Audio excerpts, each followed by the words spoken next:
Hello guys, अस्सलाम वालेकुम। आज हम एक और वीडियो लेकर के आए हैं मौलाना आज़ाद के बारे में। अब हम इसमें जानेंगे कि मौलाना की शादी कितनी उम्र में हुई थी, उनकी वाइफ की कितनी उम्र थी और वो जो थी वो कैसी खातून थी। तो आइए हम वीडियो को शुरू करते हैं।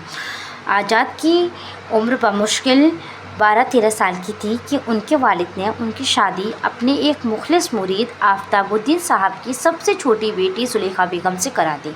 फातिमा बेगम बताती हैं, मौलाना आज़ाद की बड़ी बहन, जब शादी हुई तो लड़की की उम्र 7-8 साल की थी और मौलाना रो रहे थे कि उन्हें औरतों में क्यों ले जाया जा रहा है।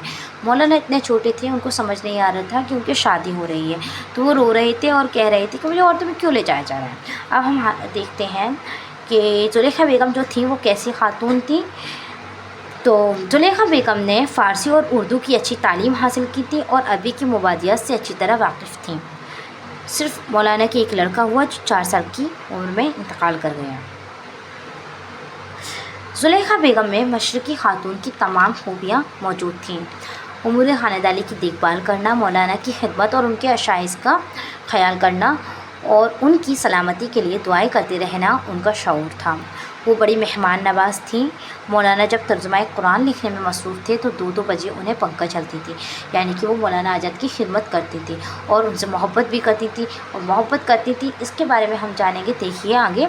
मौलाना के बार बार जेल जाने से उनकी तबीयत पर एक मुसलसल उदासी छा गई थी। मौलाना जब 1942 ईस्वी में मुंबई के तारीख़ी इजलास से कांग्रेस की सदारत करने के लिए रवाना हुए तो बेगम के चेहरे पर अजीब कैफियत थी, मतलब वो उदास हो रही थी। अपना दुख दर्द बुलाकर उन्होंने खुदाफिज कहा। गुबारे खातिर में ये ख़त्म मौलाना आज़ाद अपनी आखिरी उक़्सत के बारे में बताते हैं।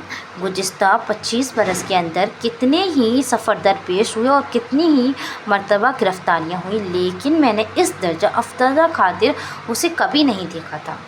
ये जज्बात की दुखती कमज़ोरी थी जो उसकी तबीयत पर गालिब आ गई थी। मैंने उस वक्त ऐसा ही ख्याल किया था, लेकिन अब सोचता हूँ तो ख्याल होता है कि शायद उसे सूरत हाल का एहसास होने लगा था। शायद वो सोचने लगी थी कि इस ज़िंदगी में ये हमारी आखिरी मुलाकात है।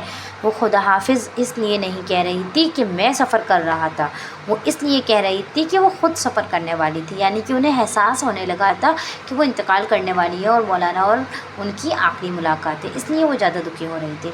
तो मौलाना जो थे, मौलाना आज़ाद बहुत मसरूफ़ आदमी थे।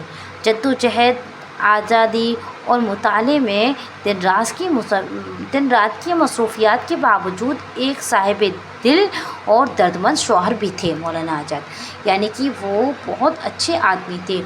वो एक बढ़िया और बहुत ही अच्छे आदमी थे। इस तरीके से वो एक दूसरे से मोहब्बत करते थे। तो इसी तरीके से हम और भी आपके लिए वीडियो लाएंगे, आप उनसे फैज़याब हुइए। शुक्रिया, जज़ाकल्लाह खैर। हमारी वीडियो देखने के लिए प्लीज़ इसे लाइक, शेयर और सब्सक्राइब कीजिए।